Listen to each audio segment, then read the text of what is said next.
আমাৰ মাজত উপস্থিত আছিল পৱন ৰাভা, আৰু পৱন ৰাভা ইতিমধ্যে অতি সুন্দৰভাৱে আমাৰ মাজত ৰাভা লোকগীতৰ সুৰ বজাই শুনাইছে। এখেতৰ ঘৰ বৰিহাটত, মিৰ্জাৰ ওচৰত, আৰু চং এণ্ড ড্ৰামা ডিভিজন যিটো চেণ্ট্ৰেল গভৰ্ণমেণ্টৰ বিভাগ আছে, সেই বিভাগৰ তেওঁৰ কৰ্মচাৰী। গতিকে আমি আশা কৰিম যে ৰাভাসকলৰ মাজত থকা এই লোককৃষ্টিৰ সমলবোৰ একোজন দক্ষ শিল্পীৰ দ্বাৰা যাতে আমি সংৰক্ষণ কৰিব পাৰোঁ, আৰু সেই আদৰ্শেৰে আমি আগবাঢ়ি যোৱাৰ আমি প্ৰয়াস কৰিম। আমাৰ এই 7 দিনীয়া কাৰ্যসূচীটোত তেখেত উপস্থিত থাকিব, আৰু প্ৰয়োজন সাপেক্ষে আমি তেখেতক আমাৰ লোকসংগীতৰ লগত আমি ব্যৱহাৰ কৰিব পাৰিম। গতিকে মই আশা কৰোঁ আমাৰ মাজত থকা লোককৃষ্টিক আমি সংৰক্ষণ কৰি নতুন প্ৰজন্মৰ হাতত তুলি দিয়াৰ যিটো প্ৰয়াস, সেই প্ৰয়াস যেন আমাৰ সাৰ্থক হয়। ইয়াৰ কাৰণে আমি আশা কৰিম যে আমাৰ এখন পৰিষদ আছে, যি পৰিষদে নেকি আমাক যিকোনো এই ক্ষেত্ৰত সহায় কৰিম বুলি ইতিমধ্যে আমাৰ আগত ব্যক্ত কৰিছে। এতিয়া মই দ্বিতীয় কাৰ্যসূচীলৈ আমি যাব খুজিছোঁ যে আমি সদায় কৈছোঁ যে আমাৰ মাজত সদ্ভাৱ, সম্প্ৰীতি, সমন্বয় অটুট থাকিব লাগিব।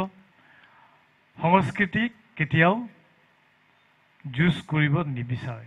যুঁজক ফালি আমাৰ মাজত থকা মানৱীয় যি প্ৰমূল্যবোধ, সেই প্ৰমূল্যবোধক লৈ অনাতহে সংস্কৃতিয়ে সহায় কৰে, আৰু সেই সংস্কৃতি কেতিয়াও জাতিভেদ মানি চলিব নিবিচাৰে।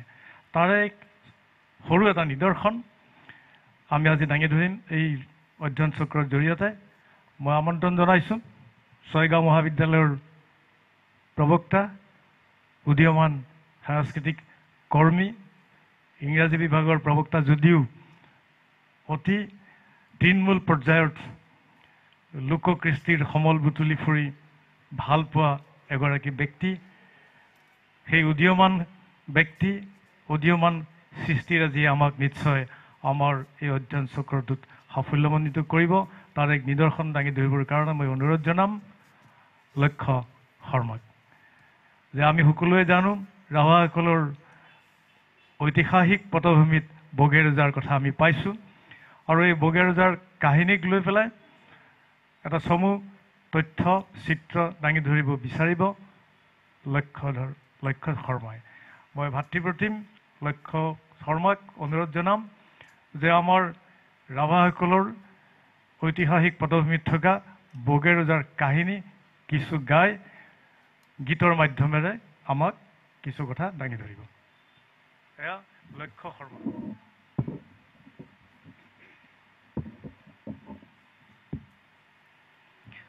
পোনপ্ৰথমে মই আজিৰ এই অনুষ্ঠানত উপস্থিত থকা ৰাভা হাছং সাহিত্য পৰিষদৰ অধ্যক্ষ মহোদয়, মুখ্য কাৰ্যবাহী মহোদয়, সাংস্কৃতিক পৰিক্ৰমাৰ কাৰ্যবাহী মহোদয় তথা দুধনৈ সাংস্কৃতিক কেন্দ্ৰৰ সাংস্কৃতিক বিষয়া মুকুল ৰাভাদেৱ, আজিৰ এই আলোচনা চক্ৰত উপস্থিত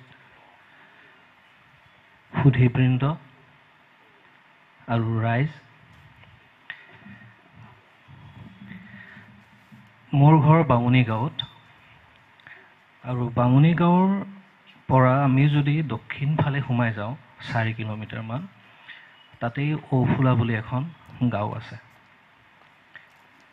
আৰু বুৰঞ্জী, কিম্বদন্তি আৰু আমাৰ মুখে মুখে যিবিলাক মৌখিক সাহিত্য বাগৰি ফুৰিছে, তাৰে আলমত আমি এটা বিশেষ চৰিত্ৰ পাওঁ। সেই চৰিত্ৰৰ নাম হ'ল বগেজাৰী ৰাভা। অসম বুৰঞ্জীত আমাৰ দক্ষিণ কামৰূপ তথা দক্ষিণ অসম আৰু পশ্চিম অসমৰ কথা বৰ এটা বিশেষ পোৱা নাযায়, আৰু আচৰিত ধৰণে আমাৰ গোৱালপাৰাৰ পৰা ৰাণীলৈ গোটেই দক্ষিণ অঞ্চলটো অসম বুৰঞ্জীত উপেক্ষিত হৈ আছে। Edward gate, sir Edward gate, তেখেতে তেওঁ যেতিয়া অসমত আছিলে ব্ৰিটিছ বিষয়া হৈ, তেখেতে এখন লিখিছিলে আৰ্লি হিষ্ট্ৰী অফ আছাম। তাৰ কেইটামান পৃষ্ঠাৰ আমাৰ দক্ষিণ অসম তথা তেতিয়া সেই সময়ত কৈছিলোঁ দক্ষিণ কুল, আহোমসকলৰ সময়ত দক্ষিণ কুলৰ কথা আমি পাওঁ। দক্ষিণ কুলত তেতিয়া 18খন সামন্ত ৰজা আছিলে। ঠিক তেনেদৰে গুণাভিৰাম বুঢ়াদেৱে লিখা অসম বুৰঞ্জী, ডক্টৰ সত্যেন্দ্ৰনাথ শৰ্মাদেৱে লিখা কামৰূপ বুৰঞ্জী, এই গোটেইবিলাক বুৰঞ্জীৰ আলমত তথা আমাৰ দক্ষিণ কামৰূপ আৰু সমগ্ৰ গোৱালপাৰা জিলাৰ পৰা ৰাণীলৈ এই অঞ্চলখিনিত আমাৰ যিখিনি জনগোষ্ঠীয় আমি মানুহ আছোঁ, আমাৰ মুখে মুখে বাগৰি ফুৰা কিছুমান কাহিনীৰ আলমত কিছুমান তথ্য সংগ্ৰহ কৰা হৈছিল। আৰু এই ক্ষেত্ৰত মই প্ৰথমে নাম ল'ব লাগিব ডক্টৰ জিতেন দাস,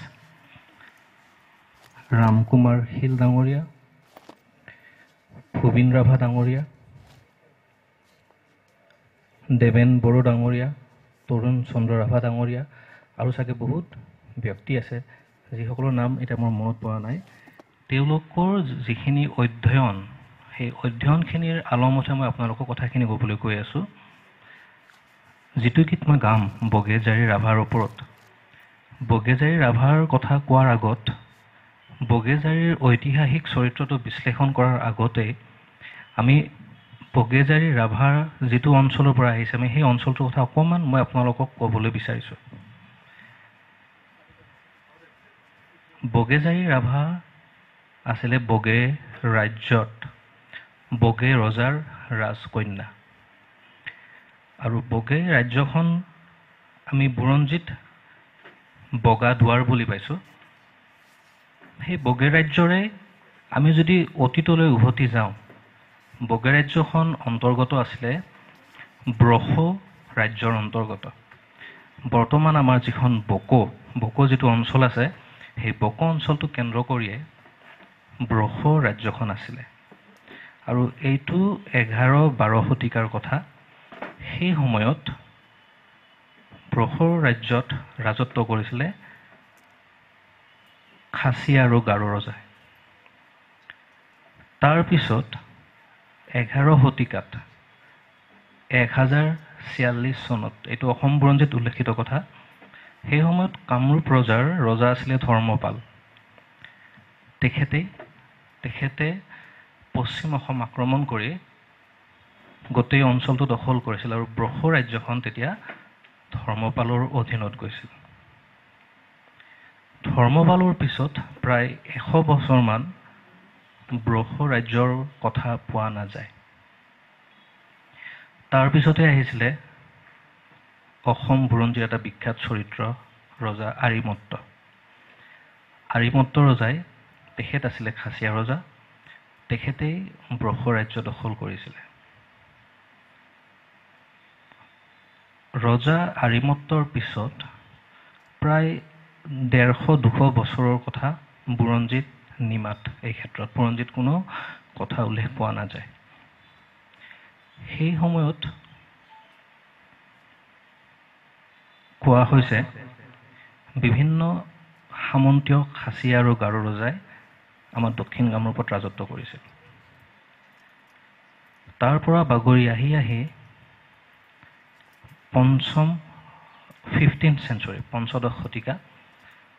পঞ্চদশ শতিকাত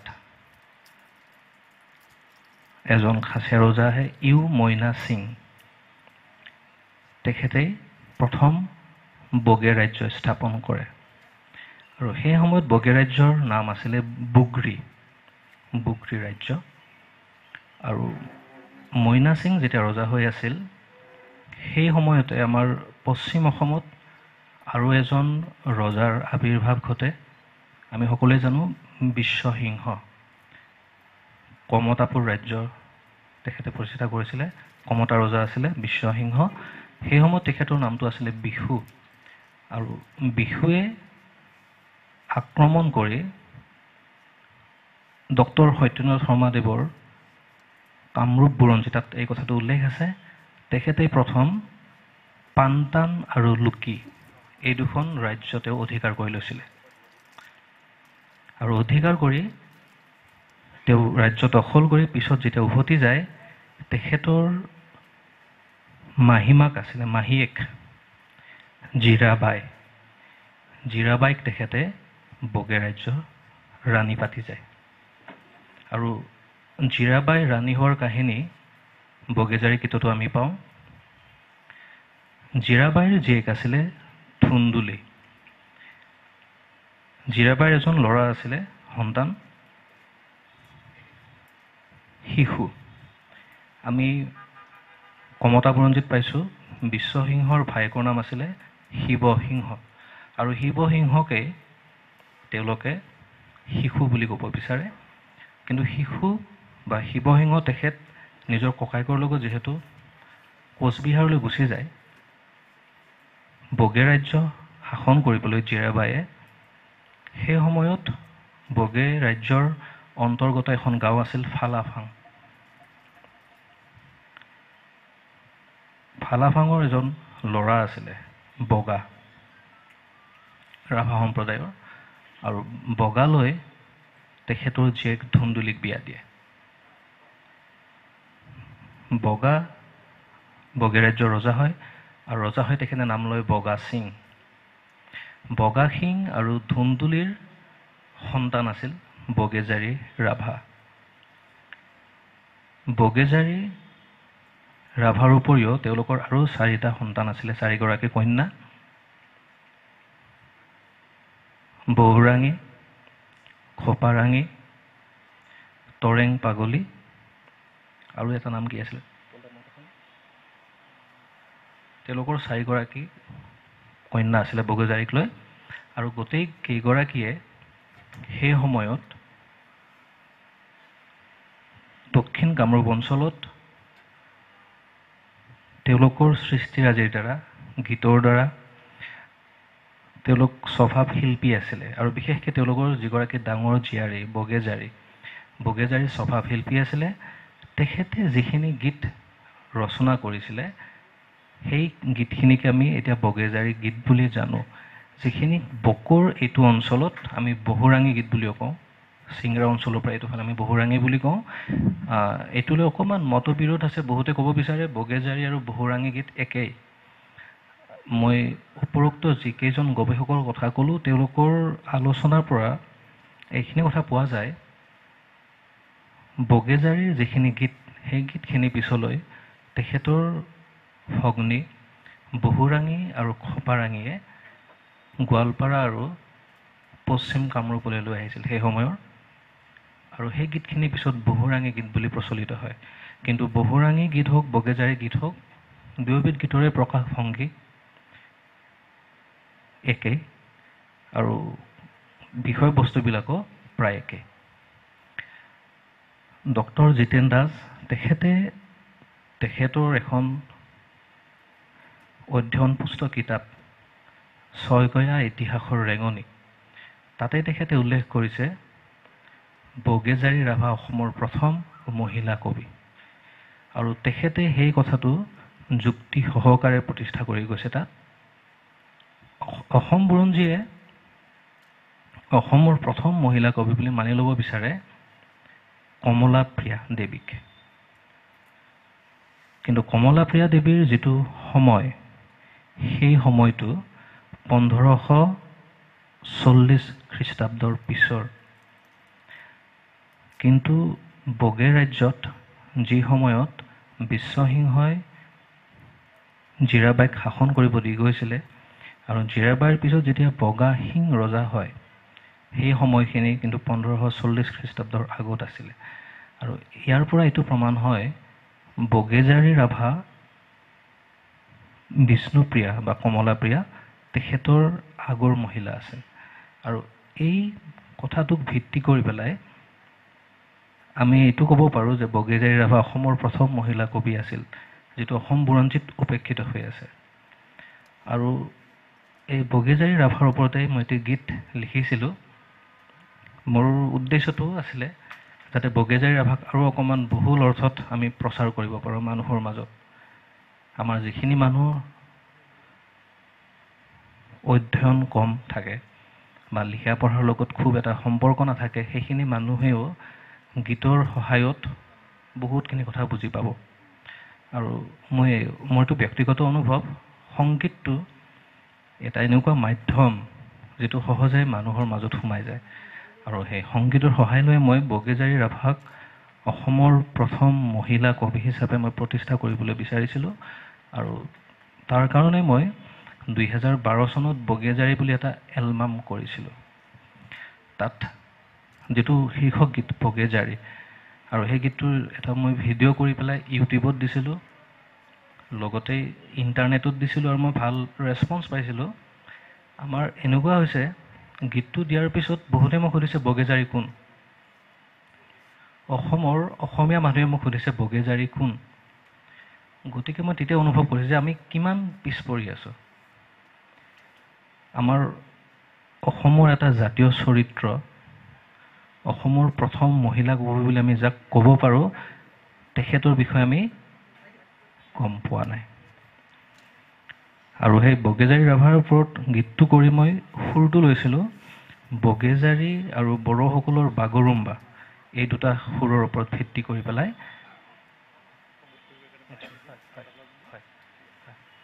আৰু মই সেই গীতে অকণমান গাব লৈছোঁ।